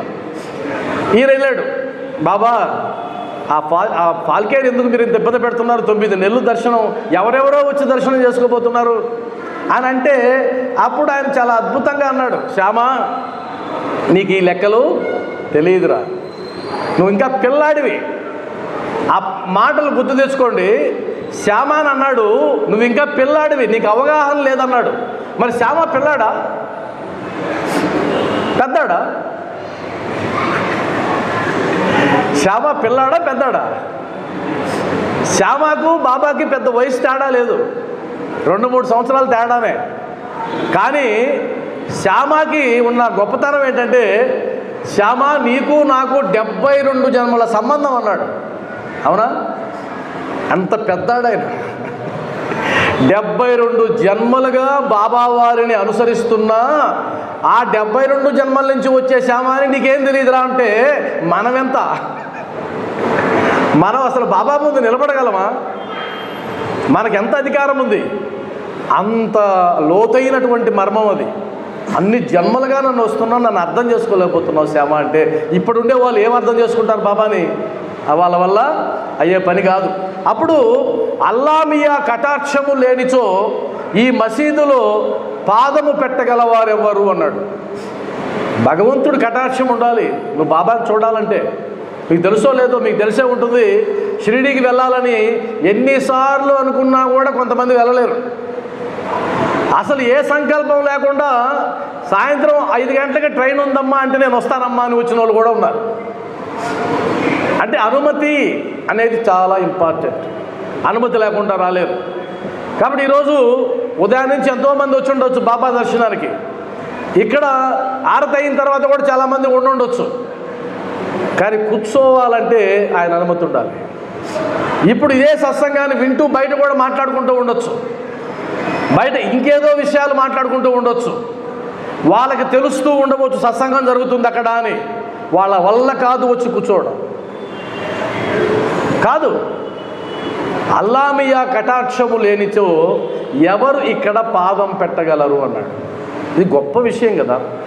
ఆ తర్వాత చెప్పిన తర్వాత సరే వాడి దగ్గరికి వెళ్ళి నేను చెప్పిన విషయాలు అడిగి చూడు అన్నాడు. పరీక్ష స్టార్ట్ అయింది. ఆ పరీక్ష ఏంటి? వాడు బావి దగ్గరికి ఆ ఇరుకు బాటలోకి రాగలడా అన్నాడు. ఓ బ్రహ్మాండంగా వస్తానన్నాడు. ఆధ్యాత్మిక మార్గం ఎప్పుడు ఇరుకుబాట, అది ఇరుగ్గా ఉంటుంది, అంత సులభం కాదు. అందువల్లే బాబావారు అన్నారు, బాబా అక్కడికి వెళ్ళవచ్చునా అంటే వెళ్ళవచ్చు. షిరిడీ నుంచి కూడా ఒక బాట ఉంది, కాకపోతే అది గుంతలతో నిండి ఉంటుంది. అందులో మొసళ్ళు ఉంటాయి, తోడేళ్ళు ఉంటాయి, మార్గదర్శి తోడు ఉండాలి అన్నాడు కదా. అంటే అర్థం ఏంటి? కష్టం, ఇది ఇరుకుబాట. ఆ ఇరుకుబాటలో వస్తాడా? నేను పెట్టే పరీక్షలు తట్టుకుంటాడా అంటే సిద్ధం. బాబా వస్తానన్నాడయ్యా అన్నాడు. సరే 40,000 రూపాయలు 4 వాయిదాల్లో ఇస్తాడేమో కనుక్కో అన్నాడు. 40,000 రూపాయలు 4 వాయిదాల్లో ఇస్తాడేమో కనుక్కో.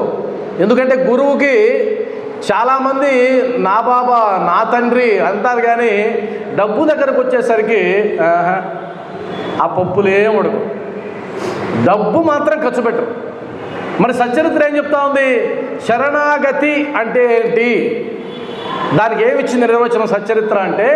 తను మన ధనములు ఈ మూడింటిని సమర్పించడమే శరణాగతి అన్నది. నీ శరీరాన్ని సేవ కోసం ఖర్చు పెట్టాలి, నీ మనసుని స్మరణ కోసం ఖర్చు పెట్టాలి, నీ ధనాన్ని సేవ కోసం ఖర్చు పెట్టాలి. చాలామంది ఇవన్నీ ఇస్తాను బాబా, డబ్బు మాత్రం అడగొద్దు అంటే అర్థం ఏంటి? లోభత్వం పోలే. మనకు సచ్చరిత్రలో బాబావారు 5 రూపాయల కోసం పిల్లాన్ని పంపిస్తూ ఉంటే వాడి దగ్గర డబ్బులు పెట్టుకొని కూడా ఇవ్వడు కదా, అది బోధిస్తాడు ఇక్కడ.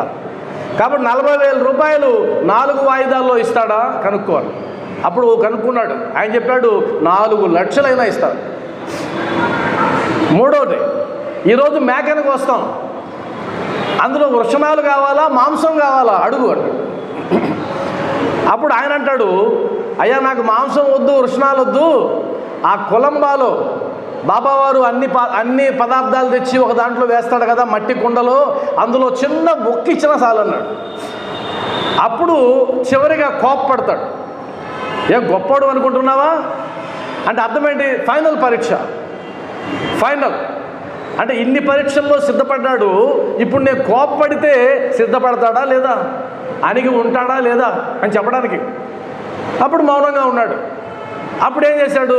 గంపల మామిడి పండ్లు 55 రూపాయలు దక్షిణ ఇచ్చి దర్శనం ఇచ్చాడు. అంటే అర్థం ఏంటంటే బాబావారి దర్శనం, బాబావారి అనుగ్రహం అంత సులభంగా వచ్చేది కాదు. మనమేమనుకుంటామంటే గుడికి వెళ్తే అనుగ్రహం వచ్చినట్టే కదా అనుకుంటాం. అది కాదు, గుడికి వెళ్తే వచ్చే అనుగ్రహం కాదు నాకు కావాల్సింది. నీకు సమస్య వచ్చినప్పుడు, నీ హృదయంలో ఒక ఆవేదన వచ్చినప్పుడు, నీ ఇంట్లో ఒక పీడ జరిగినప్పుడు సెకండ్లో 1000వ వంతులో బాబావారి స్వరం నీకు వినిపిస్తే అది అనుగ్రహం.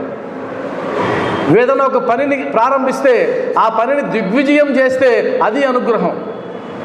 రాబోయేటువంటి గొప్ప ప్రమాదాన్ని ముందుగానే తీసి పడేస్తే అది అనుగ్రహం. మీరు ఎందుకు అనుకోకుండా మీ మిత్రుడితో పాటు హాస్పిటల్కి వెళ్ళారు, మీ ఫ్రెండ్తో హాస్పిటల్కి వెళ్ళారు. వెళ్ళి హాస్పిటల్లో డాక్టర్ చూపిస్తున్నాడు మీ మిత్రుడు, ఆయన అన్ని పరీక్షలు చేస్తున్నాడు. అప్పుడు డాక్టర్ ఉండి మీరు కూడా ఈ పరీక్ష చేయించుకోకూడదా అన్నాడు. సార్ నాకెందుకు సార్, నేను మా ఫ్రెండ్ కోసం వచ్చానండి అన్నాడు. ఆయన చేయించుకోవయ్యా, నువ్వు పోతున్నావు కదా ఎటు, ఏమవుద్ది చేయించుకో అన్నాడు. ఆయన సరే డాక్టర్ చెప్తున్నాడు కదా అని నాకు కూడా స్లిప్ రాసిండు అన్నాడు. ఆ స్లిప్ ఎత్తుకొని ఈయన కూడా పరీక్ష నవ్వుకుంటూ తమాషాగా లోపలికి వెళ్ళి ఇద్దరు పరీక్ష చేసుకొని వచ్చారు. ముందు పోయిన వ్యక్తి అసలు డాక్టర్ని చూపించుకోవడానికి వచ్చిన వ్యక్తి యొక్క రిజల్ట్స్ చూస్తే ఏమీ లేదు. ఈయన కాకతాళీయంగా పోయాడు కదా, ఈయన రిపోర్ట్ చూస్తే క్యాన్సర్ ఉంది. అరే నువ్వు పోవడం మేలైందయ్యా, నీకు క్యాన్సర్ ఉంది, నీకు ఇప్పుడు బయటపడింది కాబట్టి బతికిపోయావు. నువ్వు ఇదే విషయంగానే 6 నెలలు సంవత్సరం అయ్యి ఉంటే నీ వల్ల కాదు అన్నాడు డాక్టరు.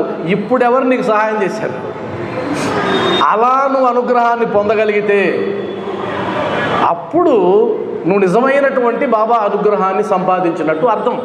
అంతేగాని కేవలం వచ్చి దండం పెట్టుకొని హారతి పాడేసి వెళ్ళిపోతే అది నేను నమ్మను. నీ జీవితాన్ని గమనించుకుంటూ వెళ్తూ ఉంటే ఆ జీవితంలో తెలిసిపోతుంది నీకు బాబావారు నా యందు ఉన్నాడా లేదా, నా జీవితంలో మార్పులు జరుగుతున్నాయా లేవా అనేది తెలిసిపోతూ ఉంటుంది. ఆ ఎరుకతో జీవించాలి ప్రతి సాయి భక్తుడు, ఆ ఎరుకతో జీవించాలి. ఆ తర్వాత శీర్షిక పంచభూతాలు బాబా స్వాధీనము అనుంది. పంచభూతాలు బాబా స్వాధీనం. టైం చూస్తున్నా కాబట్టి పంచభూతాలు బాబా స్వాధీనం అని నిన్న కూడా మనం చెప్పుకున్నట్టున్నాం. నిన్న మొన్న సత్సంగాల్లో కూడా చెప్పుకున్నాం. ఇది 4వ రోజు సత్సంగం. ఇది గడిచిన 3 రోజుల సత్సంగంలో వివరంగా చెప్పుకున్నాం. అంటే బాబావారు సటకాతో కొట్టి నిప్పుని రాబట్టగలిగారు. సటకాతో చెమటాతో కొట్టి, మనం సటక చెమట 2 ఒకటి అనుకుంటాం. బాబా దగ్గర 2 ఉంటాయి. సటక అనేది ఒకటి ఉంటుంది, చిమ్టా అనేది ఒకటి ఉంటుంది. చిమ్టా అంటే ఒక చిన్న రౌండ్, ఒక రౌండ్ లాగా ఉంటుంది, తీగలాగా ఉంటుంది, అది చిమ్టా. సటక వేరు. బాబా దగ్గర పెట్టుంటే సటక ఉంటుంది. కాబట్టి ఒకదాంతో కొట్టి నిప్పుని, ఒకదాంతో కొట్టి నీటిని రప్పించాడు. వారి స్వాధీనమైనవి. నీటితో దీపాలు వెలిగించగలిగాడు. ఎక్కడో ఆకాశంలో మబ్బులు పెట్టుంటే తుఫాను వస్తుంటే ఆ తుఫానుని తన వాక్కు చేత ఆపగలిగాడు. మసీదులో మంటలు లేస్తూ ఉంటే తగ్గు నీ తీవ్రత తగ్గించు అని వాక్కు చేత దాని తీవ్రతని తగ్గించగలిగాడు. అంటే సచ్చరిత్రని పరిశీలిస్తే పంచభూతాలు బాబావారి స్వాధీనం. ఉదాహరణకి ఆయన నిప్పు కోసం ఎక్కడ కొట్టాడు? నేల మీద కొట్టాడు, అంతే కదా. భూమి నిప్పునిచ్చింది, అంటే భూమిని సాధించాడు ఆయన. నీటిని కంట్రోల్ ఇచ్చాడు. అదేవిధంగా తగ్గు అంటే ఆకాశాన్ని శాసించాడు ఆయన. అవునా కదా. మీరు బాగా గమనిస్తే ప్రకృతిలో పంచభూతాలు ఏవైతే ఉన్నాయో ఆ పంచభూతాలు బాబావారి స్వాధీనంలోకి వచ్చాయి. ఇంకా మీరు ముందుకెళ్తే మీకు మొదటి అధ్యాయంలోనే బాబావారు గోధుమలు విసిరే లీలుంది కదా. గోధుమలు విసిరిన తర్వాత ఆ గోధుమ పిండిని ఆ స్త్రీలు వెళ్ళాలని చూస్తారు. బాబావారు వాళ్ళని తిడతాడు, చివాట్లు పెడతాడు. ఆ తర్వాత గోధుమ పిండిని ఏం చేస్తారండి? గ్రామ పొలిమేరల్లో చల్లుతారు. ఎందుకోసం చల్లారు? కలరా వ్యాధిని పోగొట్టడానికి. అయితే గోధుమ పిండి లేదా గోధుమలు ఈ సృష్టికర్త చేత ఎందువల్ల సృష్టించబడ్డాయి అది చెప్పండి. గోధుమల యొక్క ప్రయోజనం ఏంటి? ఆహారం. గోధుమల యొక్క స్వభావం ఏంటి? ఆహారాన్ని తీర్చడం, ఆకలిని తీర్చడం. మరి వాటి యొక్క స్వభావాన్ని మార్చగలిగినాడు బాబావారు. అంటే ఆహారం కోసం ఉపయోగపడేటువంటి గోధుమ పిండిని రోగాన్ని పోగొట్టడానికి ఉపయోగించాడంటే ఆయన పరమాత్ముడు కాక ఇంకెవరు? సరే, మనం పోగొట్టగలమా? మనం పదార్థం యొక్క తత్వాన్ని మార్చగలమా? మార్చలేం. ఆ పదార్థం సృష్టికర్త చేత ఎందుకోసం సృజించబడిందో అది అంతే అలానే ఉంటుంది. దాన్ని మార్చడం ఎవరి వల్ల కాదు, అది బాబా వల్ల అయ్యిందంటే ఆయన సాక్షాత్తు పరబ్రహ్మ స్వరూపుడే. గోధుమలని రోగం కోసం ఆయన వెచ్చించాడు. ఒప్పుకుంటారా లేదా? కాబట్టి ఆయన పంచభూతాలని స్వాధీనం చేసుకున్నవాడు కాబట్టి పరమాత్ముడే, ఇంకొక అవకాశం లేదు. మన అందరి హృదయాలని స్వాధీనం చేసుకున్నవాడు పరమాత్ముడే. ఎందుకంటే మన మాట ఎంతమంది వింటారండి? మీ మాట ఎంతమంది వింటారు? మీ ఇంటికి వెళ్ళిన తర్వాత పరిశీలించండి. మీ మాట వింటే మీ కుటుంబం వింటుంది, అది కూడా నమ్మకం లేదు. కుటుంబం వింటుందని కూడా నమ్మకం లేదు. ఇప్పుడు ఎవరి మాట ఎవరు వినడంలే. కాబట్టి తల్లి మాట బిడ్డ వినడంలే, బిడ్డ మాట తల్లిదండ్రులు వినడంలే. భార్యాభర్తలు కూడా అలానే ఉంది. మరి మన మాట ఒక్కరు వినడం లేదే, మరి ఆయన మాట కోట్లాది మంది వింటున్నారే, ఆయన చెప్పినట్టు చేస్తున్నారే. ఆయన పరబ్రహ్మ స్వరూపంగా ఇంకేంటి? 100% ఆయన పరబ్రహ్మ స్వరూపమే అనేది మనం ఆ నమ్మకాన్ని కలిగి ఉండాలి. అందువల్ల మెహర్ బాబా అన్న మాటని మరొక్కసారి మనం నెమరు వేసుకుంటే, మెహర్ బాబా అన్నది ఈ ఆధ్యాత్మిక ప్రపంచాన్ని ఏలడానికి 72 మంది మహనీయులు ఉన్నారు. ఆ 72 మంది మహనీయులలో 5గురు సామ్రాట్లు ఉన్నారు. ఆ 5గురు సామ్రాట్లలో షిరిడీ సాయినాథుడు మహాసామ్రాట్. నాకు తెలిసినంతగా మీకు తెలిస్తే ఈ నిజాన్ని ఒప్పుకుంటారు అన్నాడు. కాబట్టి సాయి బంధువులారా, మనం సాయిబాబా భక్తులు ఎప్పుడవుతాము అంటే ఆయన గురించి తెలుసుకోవడం, ఆయన తత్వాన్ని తెలుసుకోవడం, ఆ తత్వాన్ని మనకు సాధ్యమైనంత వరకు 10 మందికి పంచిపెట్టడం, 10 మందికి చెప్పడం. పెద్ద పెద్ద ఉపన్యాసాలు అవసరం లేదు. నువ్వు చదివి ఒక వాక్యాన్ని దాన్ని నీకు అర్థమైన రీతిలో వాళ్ళకి వివరించగలిగితే అది సేవ, గొప్ప సేవ. అంతకుమించి సేవ అవసరం లేదు. అలా మనం ప్రతి భక్తుడు కనుక సచ్చరిత్ర చేతిలో పెట్టుకొని వెళ్ళగలిగితే, మీరు గమనించండి, కొన్ని మతాలు ఉన్నాయి కదా, ఆ మతాలు ఆదివారం పూట చేతిలో పెట్టుకొని పోతుంటారు. మీరు కావాలంటే ఎప్పుడైనా కొంతమందిని పిలిచి అడగండి, అమ్మా ఇదేంటి? బైబిల్, ఇది చదవడం వచ్చా? రాదు అన్న వాళ్ళు నాతో ఎంతోమంది ఉన్నారు.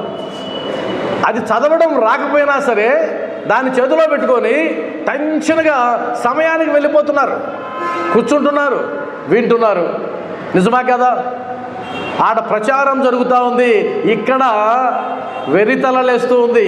మన మతంలో కూర్చోబెట్టాలంటే కష్టంగా ఉంది, వాళ్ళని సత్సంగానికి కూర్చోబెట్టాలంటే కష్టంగా ఉంది, రావడంలే. భగవద్గీత చేతిలో పెట్టుకొని తిరగడంలే, సచ్చరిత్ర చేతిలో పెట్టుకొని తిరగడంలే, నామోషి ఫీల్ అవుతున్నాం. కనీసం గురువారం బాబా గుడికి వచ్చేటప్పుడైనా సరే సచ్చరిత్ర చేతిలో పెట్టుకొని ఈ గుడి ప్రాంగణంకి వచ్చి 10 నిమిషాలు ఒక అధ్యాయం చదివిపోదామన్న ఆలోచనే కలగడంలే. అలా చేతులు ఊపుకుంటూ వచ్చేస్తున్నాం, ఆ ప్రసాదం తీసుకుంటున్నాం, ఏదో గొప్ప ఘనకార్యం చేసినట్టు తరగాయలు ఊపుకుంటూ వెళ్ళిపోతున్నాం. నిజమా కాదండి? ఇది మారాలి. సాయి భక్తుడు అంటే సచ్చరిత్ర పట్టుకో, సాయి లీలామృతం పట్టుకో, ఏదైనా పర్లేదు. నీకు ఏ గ్రంథం నచ్చితే ఆ గ్రంథం పట్టుకో, ఆ గ్రంథం ఎత్తుకొని గుడికి రా. చూసే వాళ్ళకి ఎలా ఉంటుంది తెలుసా? సాయి భక్తులండి, ఎంత గొప్ప వస్తుంది. అది జరగడం లేదు. ఇంకా గొప్ప విషయం ఏంటంటే వాళ్ళు పిల్లల కోసం ప్రత్యేక కార్యక్రమాలు పెడతారు, సమ్మర్ క్యాంపులు. మనం పెడుతున్నామా? అసలు పిల్లల్ని గుడికి తీసుకొస్తున్నామా? పిల్లల్ని గుడికి తీసుకొస్తే వాళ్ళ క్రమశిక్షణ నేర్పిస్తున్నామా? అరే అక్కడ సత్సంగం జరుగుతుంది నాయనా, నువ్వు మాట్లాడకూడదు, మౌనంగా కూర్చో అంటున్నామా?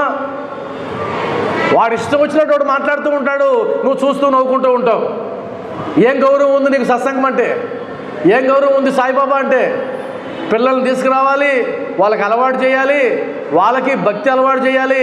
ఇప్పుడున్నటువంటి కాలంలో, ఇప్పుడున్నటువంటి టెక్నాలజీ ప్రపంచంలో పిల్లలకి కనుక ఆధ్యాత్మిక బీజాలు నాటకపోతే రాబోయే 10-20 సంవత్సరాల్లో వాళ్ళు వెర్రితలలేస్తారు.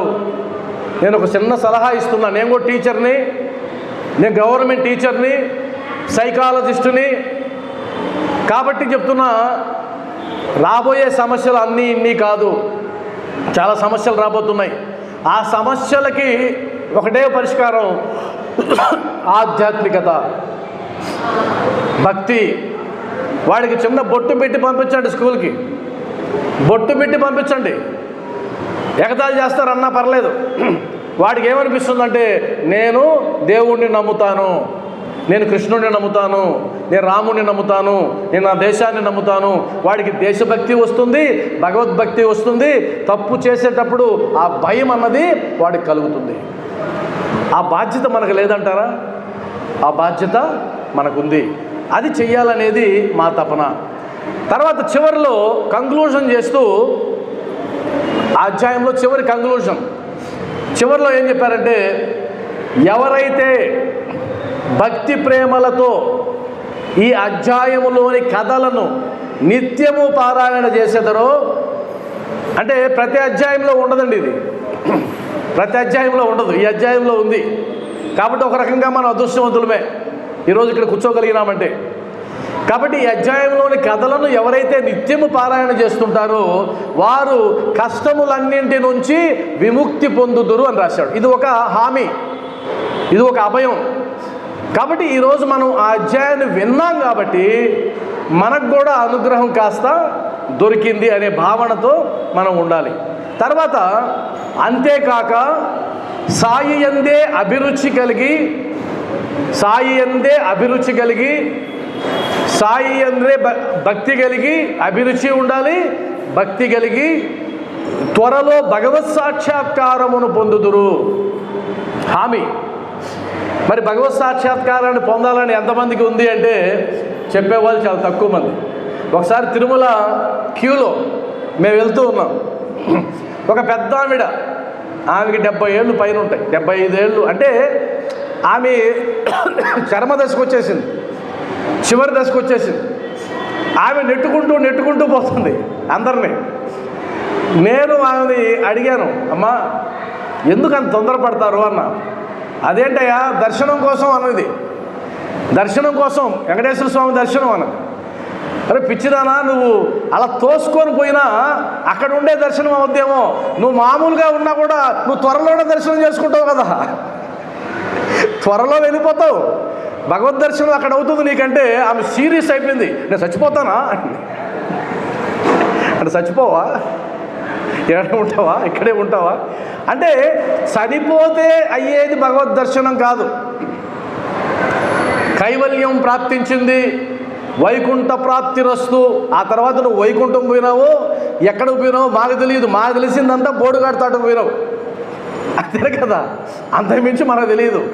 బోడుగాడు తాటకో ఎక్కడ దగ్గరలో శ్మశానం ఉంటే అక్కడికి పోయినావు. నువ్వు వైకుంఠానికి పోయావా, ఆయనతో మాట్లాడావా, విష్ణుమూర్తితో, కైలాసం పోయినావా, శివుడితో మాట్లాడినావా, ఇలా షిరిడీకి వెళ్ళావా, లేదంటే బాబావారితో మాట్లాడావా, మనకేం తెలుసు. కాబట్టి ఆ తర్వాత వచ్చేది కాదు భగవద్ దర్శనం. నువ్వు ఈ అధ్యాయం చదివితే నీకు ఇప్పుడే భగవత్ సాక్షాత్కారం దొరుకుతుంది అన్నాడే కానీ ఇక్కడ ఎక్కడా కూడా నువ్వు మరణించిన తర్వాత భగవత్ సాక్షాత్కారం వస్తుంది అన్నాడా, లేదు. మరి భగవత్ సాక్షాత్కారం అంటే అర్థం ఏంటంటే చివరి దశకు వచ్చినప్పుడు, నీ ఇంద్రియాలన్నీ పట్టుదప్పిపోయినప్పుడు, కుక్కి మంచం మీదనో లేదా దించి కిందో పడుకోబెట్టినప్పుడు, చివరి దశలో నీ ఇంద్రియాలు నీ మాట వినడంలే, అన్నీ క్షీణించిపోయాయి. ఆ చివరి దశలో అందరూ పిలుస్తున్నారు, అవ్వ అనో తాత అనో, ఎక్కడో లీలగా వినిపిస్తూ ఉన్నాయి, ఆ మాటలు వినిపిస్తూ ఉన్నాయి. జీవుడు ఉన్నాడు కదా, కొట్టుకుంటున్నాడు కదా. అప్పుడు నీకు యమధర్మరాజు కనిపిస్తాడా, లేదు నువ్వు కొలిచేటువంటి దేవతామూర్తి కనిపిస్తాడా అన్నది సాక్షాత్కారం.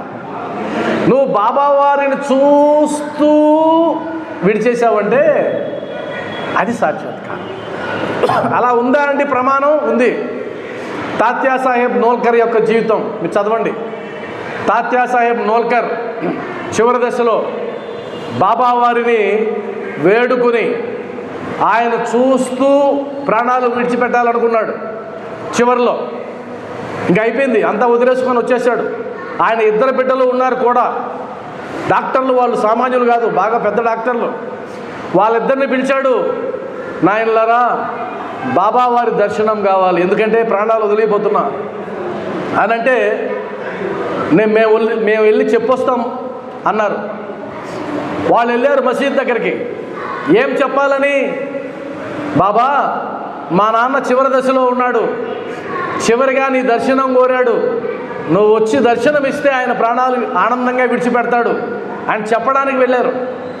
వెళ్తే అక్కడ బాబావారు ఏం చేస్తున్నారంటే జరీ పాగాలని బేరం చేస్తున్నాడు మసీద్ దగ్గర. జరీ పాగాలు తీసుకొని శాలువాలు ఉంటాయి కదా తలకు కుట్టుకునేటివి, అవి పెట్టుకొని ఈ ఎర్రదెంత, ఈ బులుగుదెంత, ఈ పచ్చదెంత అంటున్నాడు. వారు బేరం చేస్తున్నాడు, ఒక్కొక్క దాన్ని తలకు చుట్టుకుంటున్నాడు, అందరికీ చూపిస్తున్నాడు ఇది బాగుందా ఇది బాగుందా అని. వీళ్ళు వెళ్ళారు, బాబా మా నాన్న దర్శనం కోసం పరితపిస్తున్నాడు అన్నాడు. వినలే మాట, పట్టించుకోలా. పిలిచారు, బాధపడుతూ వెళ్ళిపోయారు. వెళ్ళిపోయి కామ్గా నిలబడుకున్నారు తండ్రి పాదాల దగ్గర. ఏం చెప్పాలో తెలియలేదు. మరి తన జీవితాన్ని దారపోసాడు ఈయన.